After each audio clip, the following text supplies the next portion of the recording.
Buenas tardes a todas y a todos. Quiero agradecer en primer término la invitación que me hace la diputada para discutir sobre este tema de dos iniciativas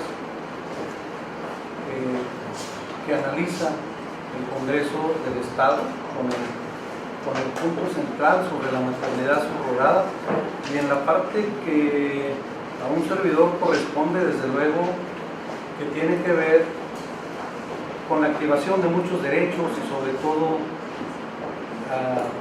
analizar. Pero yo destacaría primero un derecho muy importante y que desde luego tiene que ver con la participación ciudadana.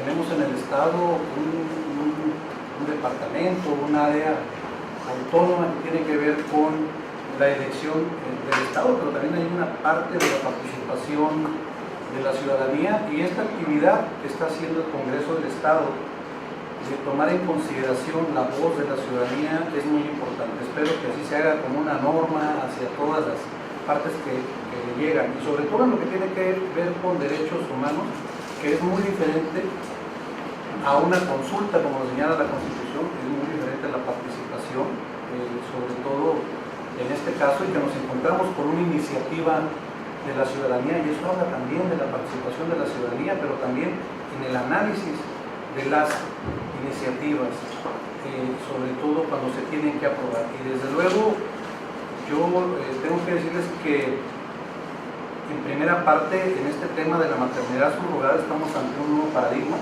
pero tiene que ver con el origen de la vida y de quiénes o quiénes se deriva de la misma y qué se está haciendo sobre esta materia. Y también decirles que no es un tema menor en cuanto a todas las aristas, que esto representa, sí, desde luego, menudo trabajo que tiene que hacer el Congreso del Estado ante el avance de la ciencia, de la tecnología, de la genética o en el campo de la biología, y sobre todo cómo dar una solución jurídica, una solución legislativa concreta sobre este tema, sobre todo porque la polémica se genera desde la perspectiva de una circunstancia ética o religiosa que pudiera involucrar a este tema. Y esto es lo que tiene que resolver de alguna manera el Congreso. Incluso yo comenzaría diciendo y dejando una parte de la reflexión, es decir, ante la tanta problemática y que el análisis tiene que ser de una fineza, de un gran corte, sobre todo porque se tienen que cuidar todas estas aristas que aquí se han comentado, desde luego. Es decir, si la legislación sale mal, quizá estaríamos mejor no tenerla, ¿no? Sobre esa parte de esa reflexión.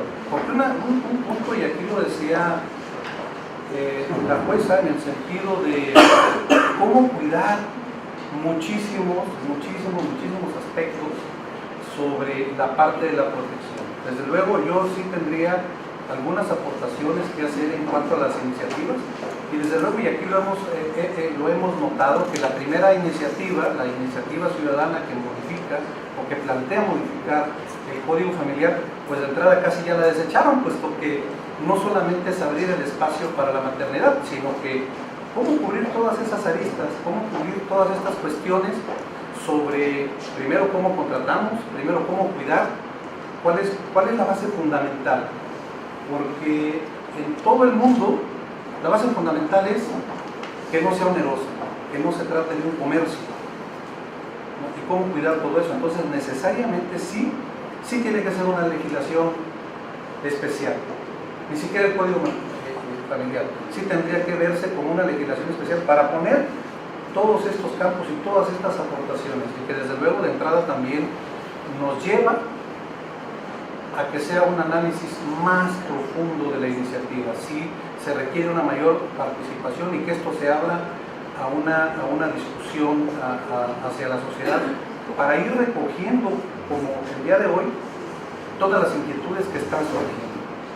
En aras también de sí regular una parte de este derecho que pudiéramos decir a la procreación, pero también hay otros subderechos que se están involucrando. Desde luego, muchísimos. Muchísimos. Yo les diría de entrada que en esta cuestión, y lo voy a hacer desde el punto de vista del análisis de las iniciativas, sí tomar en cuenta el tema, por ejemplo, los criterios que han surgido de la Corte Interamericana de Derechos Humanos. Esa es una parte muy importante que debe quedar clara en la legislación. Si nosotros analizamos, por ejemplo, la sentencia de la Corte Interamericana de la fecundación in vitro, que es una parte que da una salida sobre alguna de las técnicas de reproducción asistida, que desde luego no estamos hablando propiamente de la maternidad subrogada, pero es una parte que nos da un criterio fundamental sobre el estatus que se debe otorgar jurídicamente al embrión, y la normatividad internacional no le otorga el estatus de persona al embrión. Y esto es muy importante, sobre todo para los médicos, porque la normatividad internacional privilegia la situación de la mujer embarazada. Primero son los derechos de la mujer antes que el nasciturus, en esta parte. Y esto es muy importante de dejarlo muy claro, y también se tiene que precisar en la iniciativa o en la discusión que de alguna manera tiene que llevarse por parte del Congreso.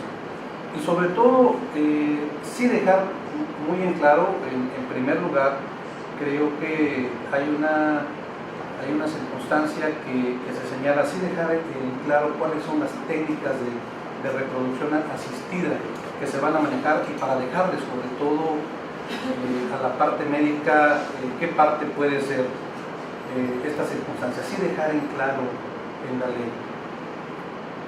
Es decir, la inseminación artificial, la extracorpórea, y que puede ser interconyugal, que puede ser supraconyugal, o que puede ser mixta.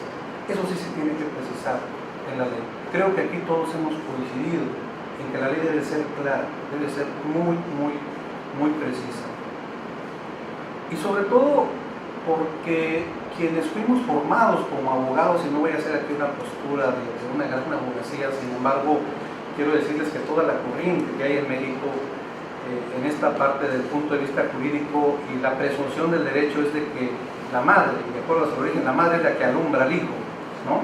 Y esta es la gran influencia del derecho romano, que la madre es quien da luz al hijo, ¿no? Esta es una máxima, y ese es el aforismo jurídico, es mater semper certa es, ¿no? Algo así como que esta figura del origen romano ha sido superada ante las nuevas técnicas de reproducción asistida, ¿no? Y eso no estaba previsto antes. Es que hay que reconocer este avance de la tecnología, y precisamente vamos a recoger y vamos a hacer este derecho. Y para nosotros la ley que se produce a través del Congreso es una fuente necesaria del derecho, ¿no? Y precisamente por eso pedimos que se haga bien, y desde el aporte de los derechos humanos van a regular desde luego el derecho, y sí aclarar la maternidad sustituta o la maternidad por sustitución, sí dejarla muy bien asentada.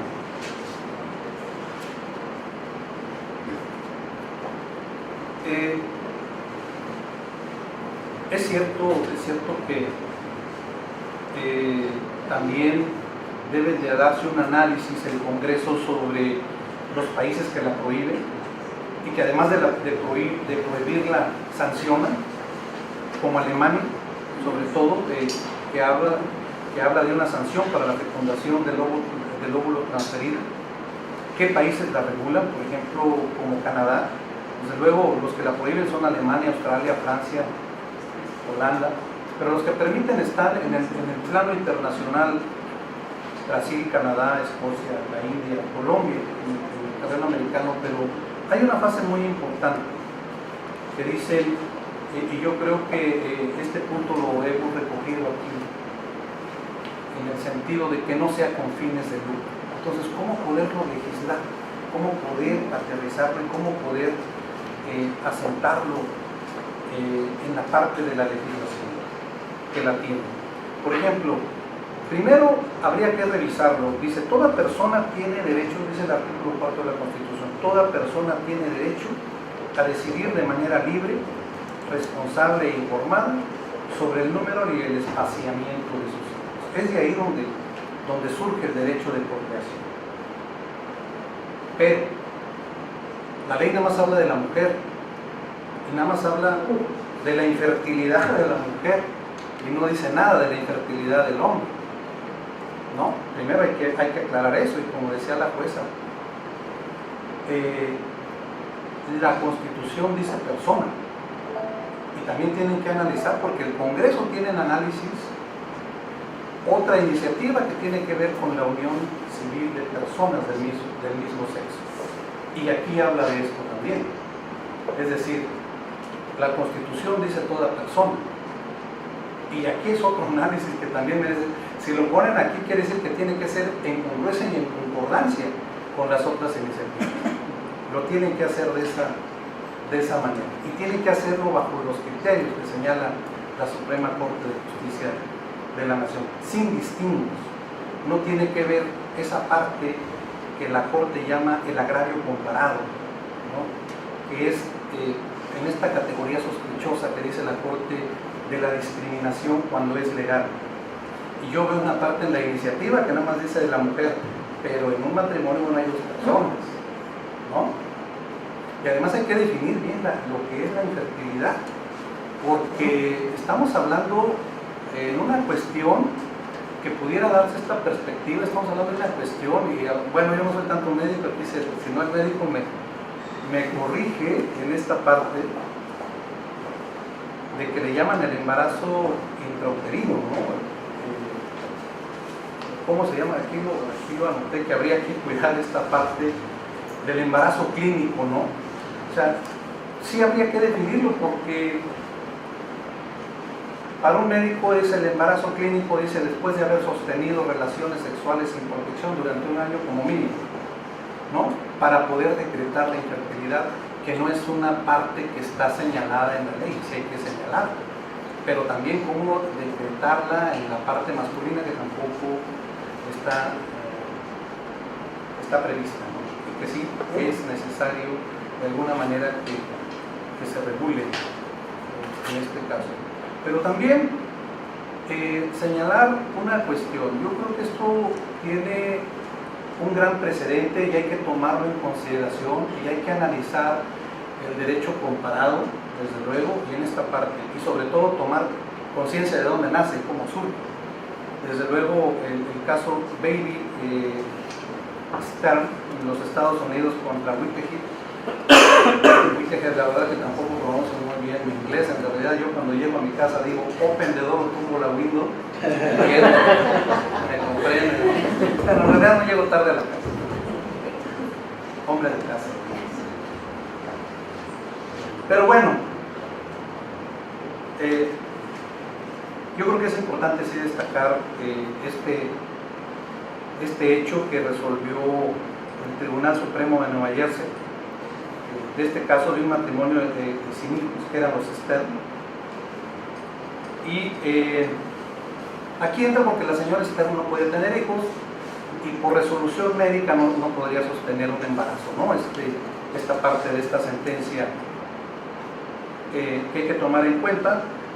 Los abogados contratan a una mujer casada que tenía hijos, y fue a cambio de $10,000, ¿no? Primero hay que tomar en cuenta, sí, habría que ver esta parte.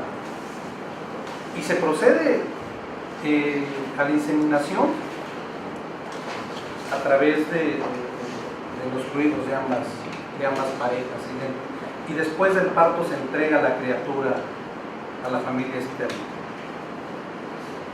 Pero después de eso, la madre gestacional se arrepintió y demandó, y el tribunal le dio la razón, pero ya habían pasado algunos años y el niño ya había quedado acá, al final de cuentas, pero el tribunal sí permitió que los vieran. ¿Cómo? ¿Qué problemática es regular todo esto? Aquí se pueden dar, sí se pueden dar muchísimos casos. Es bueno escuchar en estos foros todas las experiencias que pueden surgir si, por ejemplo, sucede un accidente a los que contratan, o cuidar sobre todo esta parte que no sea esclavizante en los que van a hacer la contratación, decir, no tomes agua, no comas esto, no comas papas, no comas elotes, ¿no? Dice la mujer, después de antojo, ¿no? Tengo que comer todo, ¿no? Pero puede ser esclavizante en un momento dado. ¿Y cómo poner a través de la ley, si es que se va a hacer esto? Yo creo que son aspectos que de alguna manera sí se deben de cubrir, y sí hacerlo de manera muy general, y sí tomar la experiencia de lo que está ocurriendo en Tabasco y poner los candados desde ahora. Sí traer incluso una sugerencia muy respetuosa, invitar a legisladores de Tabasco actualmente que vengan a platicar y a compartir la experiencia de lo que está ocurriendo en esta circunstancia, sí tomar en cuenta la consideración y la voz de la mujer en este sentido. Pero yo creo que lo más importante es cómo poner candados, porque sí lo que va a preocupar desde la perspectiva de los derechos humanos, que esto se convierta en un comercio y que después se convierta en una problemática delictiva de trata. Pero también sí escuchar al sector salud, porque esto debe de inscribirse desde una política tanto de población como un problema de salud pública. Y luego sí determinar toda esta problemática. Yo les decía desde un principio, desde la parte médica, tomar la base fundamental de la legislación internacional, de cómo si se considera persona o no. ¿Por qué? Porque ante una problemática médica sobre la determinación de la vida, ¿hacia dónde va a determinar un médico? Privilegia a la mujer. Esa es la tendencia, tienen que hacerlo, esa es la normatividad que cubre, y desde luego los doctores dicen, bueno, no dicen bien en los de derechos humanos, no dicen, sí, yo que tengo que cubrir para no incurrir en alguna problemática. Y sobre todo, en esta cuestión, sobre todo de la vida, está en juego la vida de la persona que tiene o que está rentando sus dientes. Si puedo utilizar esa palabra con todo el perdón de ustedes, para efectos solamente de comprensión, porque no es la palabra adecuada, desde luego. Es la vida de ella la que puede estar en riesgo, y sí hay que cubrir todas esas circunstancias. Pero sí una base fundamental, desde luego, sobre los derechos que están ahí en juego.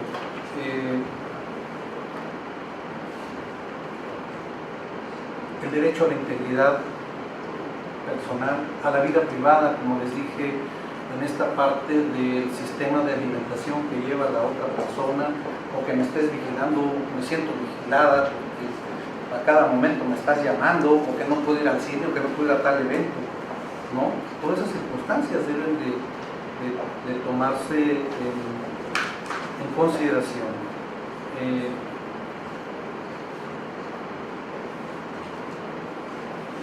Yo también, en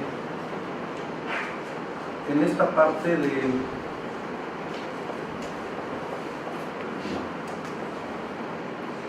de la ley, si bien es cierto que aquí se discute si es cierto, o sea, hay que tomar en cuenta lo del interés superior de la infancia y no hablar de menor, como dice la ley, y creo que también hay que analizar en la propuesta, en la iniciativa, sobre todo porque no es la más acorde a los textos internacionales. Sí hay que darle otra. El interés superior es sí protegerle todos sus derechos, pero la definición no es muy clara, no es muy precisa como viene en la iniciativa. Luego, sí proteger uno de sus derechos sí es la identidad, el derecho al nombre, pero debe de venir en el acta, claro que no. Tiene derecho a conocer su origen, pero las actas no deben de hacer ese distingo. Yo les decía ese agravio comparado de decir producto de la subrogación. Inclusive en la ley hay que tener mucho cuidado. La ley dice padre subrogado y madre subrogada. En realidad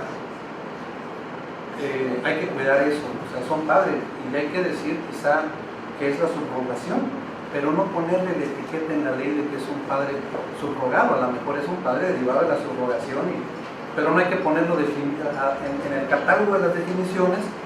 Sí sabemos que es eso, pero pues en la calle dice padre subrogado, ¿no? O hijo del penado, porque eso genera una grave de discriminación, ¿no? O sea, sí hay que ser muy meticulosos en esa parte que les vamos a dar. Inclusive, claro que es una cuestión de educación, pero a veces hasta por agredir es que eres adoptado y por eso, ¿no? Sí hay que cuidar mucho como parte de los derechos en este concepto del interés superior de la infancia en cuanto a que tenga un desarrollo equilibrado y tratarlo como tal, y después cuidar su derecho, sí a precisarle, sí a señalarle cuál es parte de su origen, si así lo desea o no, y ya cuando tenga esa comprensión, sobre todo en la cuestión de su derecho, y sobre todo sí tener mucho cuidado en el tema de la contratación, porque como diría la jueza, en un determinado momento esto va a tener una implicación sobre el tema de filiación, y ahí no debe de decir nada de ello, ¿no?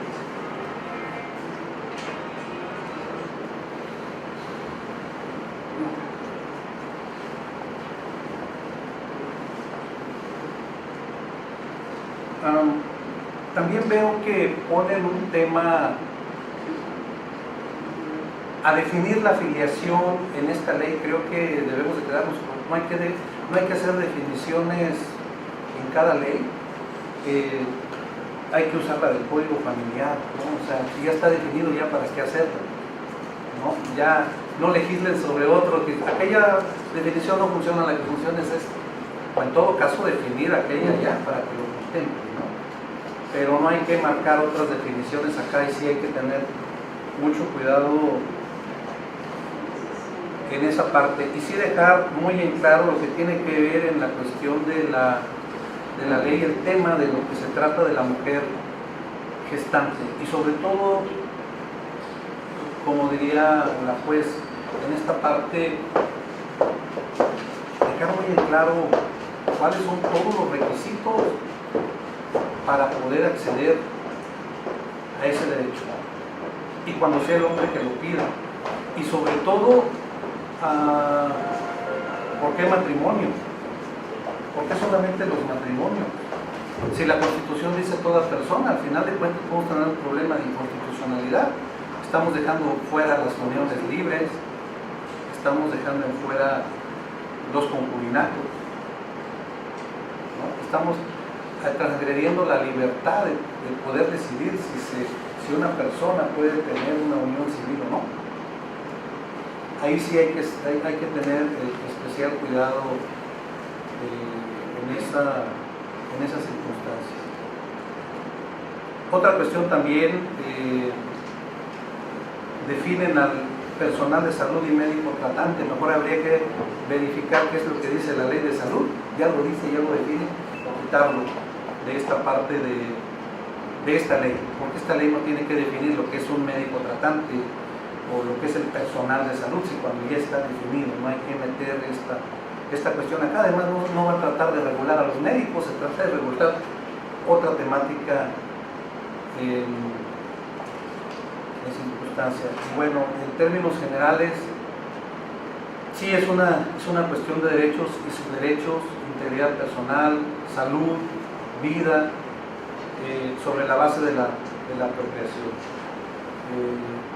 Y sí habría que ser y tener mucho cuidado en la manera como se va a llevar a cabo, tomar experiencias y sobre todo recoger mucho de las opiniones de la academia, de las personas que conocen y dominan este tema, y desde luego tomando en cuenta la participación de la ciudadanía, que yo destaco un ejercicio como este está recogiendo, y espero que también se haga valer dentro de la dictaminación que se haga sobre esta circunstancia. Yo creo que una parte y lo que es lo nuestro, a lo mejor ustedes sí tienen un imperativo de decir yo tengo que legislar en tanto tiempo, y lo que yo les diría, oigan, espérense, dense este tiempo, este tema no es tan sencillo como para que, porque ustedes ya tienen 2 meses y ya deben de sacar un dictamen, yo les diría, oigan, mejor den más tiempo para discutirse, y después de que todavía tengan un proyecto y antes de someterlo a la consideración, pues se tiene que tomar en cuenta. Digo, es una propuesta muy respetuosa,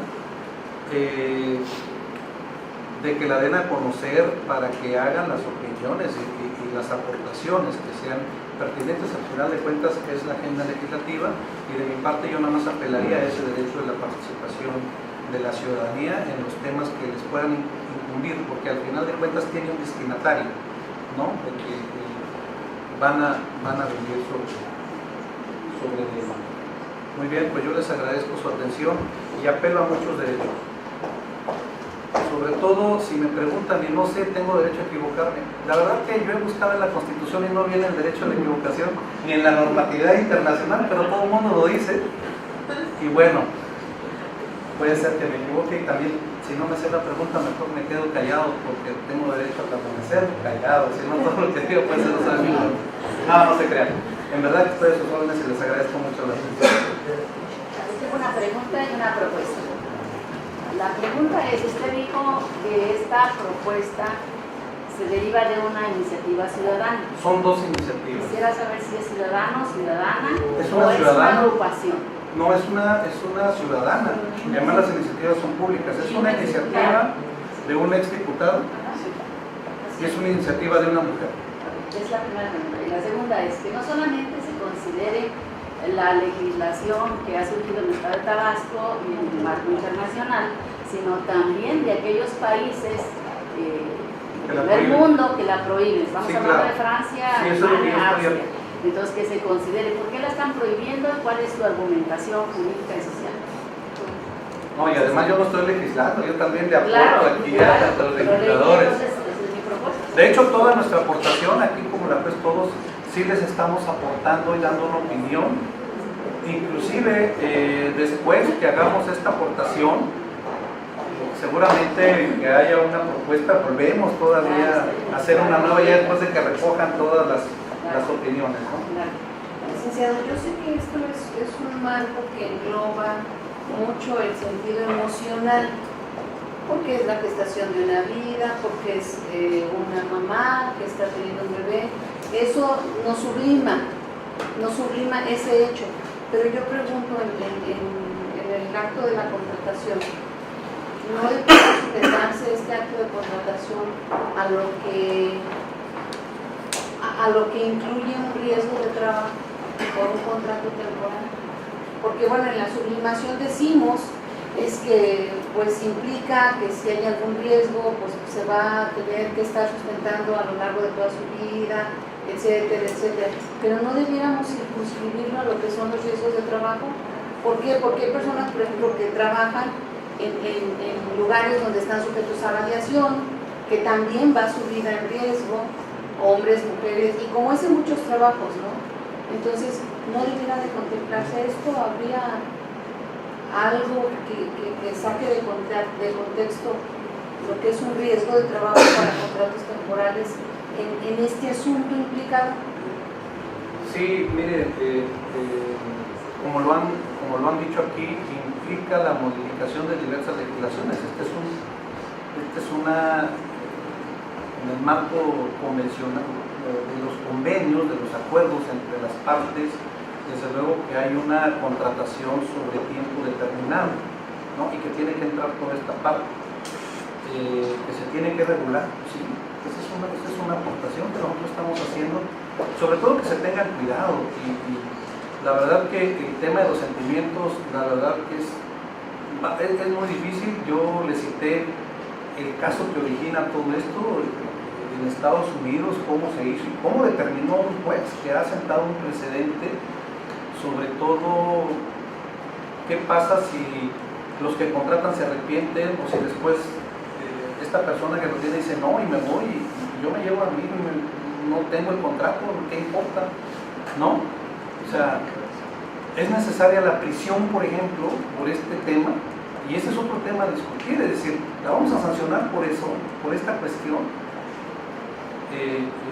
Si ella desea llevárselo y después dice, es mi hijo, ¿quién le va a negar que llegue a otro estado y que llegue al registro, yo estoy embarazada y mañana me alivio? Le va a dar el acta, le va a decir. Pero me refiero a los riesgos de trabajo. A todos los riesgos, sí lo tiene que regular. Cuando yo contrato a alguien y ese albañil se cae de las escaleras. Todo tiene que preverse. Todo tiene que preverse. Está estipulado mi límite de responsabilidad. Sí, debe de y el límite de sujeción a los riesgos que el trabajador también puede obtener. Fíjese, estoy hablando muy imparcialmente. Entonces yo siento que ese es un tema de mucho fondo. De hecho, hasta hay ya un formato de cuáles son la lista de puntos que se van a subrogar, ¿no? Porque en la sublimación del acto, vamos a decir, es que pobrecita, o es que pobrecito, es que mira, dio su vida, es que está en riesgo esto, le dio preeclampsia y es una secuela que va a llevar siempre. Por eso digo yo que es importante tomar en cuenta el esquema de lo que significan los riesgos de trabajo bajo contrato normal, para no caer en el daño a uno o en el daño a otro, sino que sea esto imparcial, vamos, a eso me refiero. Incluso desde hecho yo les diría que se viera desde la perspectiva de salud pública, porque por ejemplo aquí estamos hablando de procreación y la perspectiva de población es el control de la natalidad, ¿no? Aquí estamos hablando de dos cuestiones que puedan chocar, ¿no? También, y en esta perspectiva de salud pública es cómo cuidar a las personas que puedan quedar en riesgo por esta circunstancia, pero sí tiene que cuidarse todo esto precisamente en la elaboración de la ley. Estamos hablando ahorita en la estructura de cómo debe de quedar la legislación y creo que todas las aportaciones pueden ser. Sí. Disculpe, licenciada, yo soy médico, desconozco muchísimas cuestiones que ahorita ya no me estoy dando cuenta, pero una de las cosas que yo le quisiera preguntar es, finalmente también, desde el punto de vista de derechos, desde el 2004 más o menos, la Organización Mundial de la Salud define a la infertilidad como una problemática. Se estima que más o menos alrededor de 1 de cada 6 parejas padecen de infertilidad y por ende están enfermas. Ahorita como estamos en nuestro estado, que está prohibido, ¿no en cierta manera se viola el derecho de esas parejas a su salud?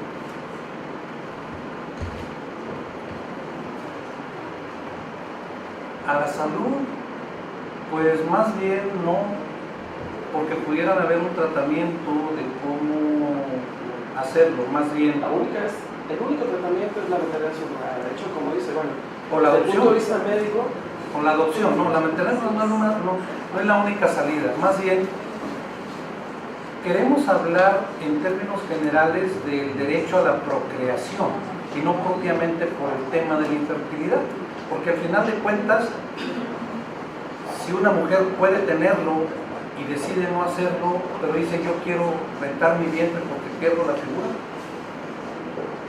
tiene derecho a la procreación y yo puedo, o sea, tengo derecho, ¿no?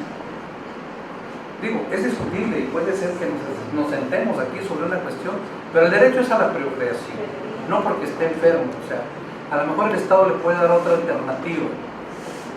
Y así como una prohibición como tal, el código familiar, así que está prohibida, no, la regulación, a lo mejor el término no puede ser, la regulación está en que dice, si hay una fecundación por una reproducción asistida, se entiende que el derecho pertenece a la persona que lo geste, ¿no? Entonces, más bien, el derecho está sobre la persona que lo gesta, no es que sea una prohibición propiamente dicho, más bien no está regulado más ampliamente y es lo que se tiene que hacer precisamente lo que estamos discutiendo ahorita es cómo dar esa apertura.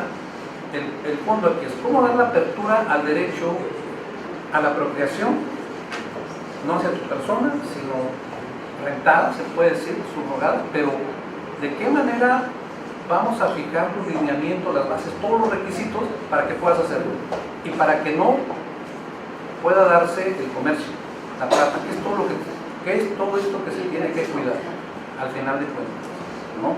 Sí son muchos requisitos, inclusive para adoptar es difícil la adopción, a veces muchos niños se pierden porque hasta en la entrevista se queda una persona, no eres apto. ¿Y cómo acá no te miden eso? Acá nada más por el contrato y ya. Y en la adopción es diferente. Entonces, habría que discutir toda esta temática, ¿no? O sea, decir, ok, tienes derecho, más bien, lo que dice la Organización de la Salud es, tienes un problema, si es una enfermedad, y por eso yo decía, hay que definirlo acá. Y lo que pasa es que en la ley nada más dice el derecho de la mujer, y no hay que decir, no hay que generar agravio comparado. O sea, está bien que el hombre no pueda procrear directamente así, pero pues se entiende que es un trabajo de ambos, ¿no? Tiene que haber, la fecundación es precisamente la conjugación de los elementos de ambos. Agradecemos, licenciado, su ponencia. Falta acá la consejera, perdón, porque si no dicen que aparte no voy a, ya dije, si no me sé la respuesta, nada, no te creas. No, tengo una duda, ¿se puede manejar, el concepto de subrogación sería correcto o debería cambiarse el nombre del proyecto como maternidad asistida, gestación asistida? Sí, yo creo que el más adecuado es la subrogación para los efectos de contratación, pero si le hablamos de contrato, yo creo que, yo aquí usé algunas palabras, pero contrato como tal para persona, pues sí, solamente bajo contrato laboral, pero aquí no, aquí eso es otra cuestión más íntima, más privada, y el concepto pudiera ser de entrada una subrogación, y sí aclarar el tipo de subrogación que se hace. Sí habría que definirlo muy bien en la ley, y yo mejor dejaría aquí cuando se discuta propiamente, pero no dejar que fuera más bien como contrato, ¿no? Eso sí no habría que dejarlo, y hay que cuidar mucho en la ley, ¿no? Y además le prometo que sí vuelvo a estudiar sobre cómo asentar ese convenio, cómo le vamos a llamar al convenio, ¿no? ¿Cómo le vamos a definir al final de cuentas? Y además sí hay una, ¿no? Y aparte ahorita dejé la ley, ¿cómo? Sí es, inclusive en el nombre de la ley, sí no hay que ponerle maternidad subrogada al nombre de la ley. Ahí sí hay que tener mucho cuidado, como dice la iniciativa. Eso sí, más bien, en las definiciones es como se tiene que definir el tipo de contratación, ¿no? Y perdón por el término, el ser muy mercantilista, que es lo que hay que cuidar, ¿no?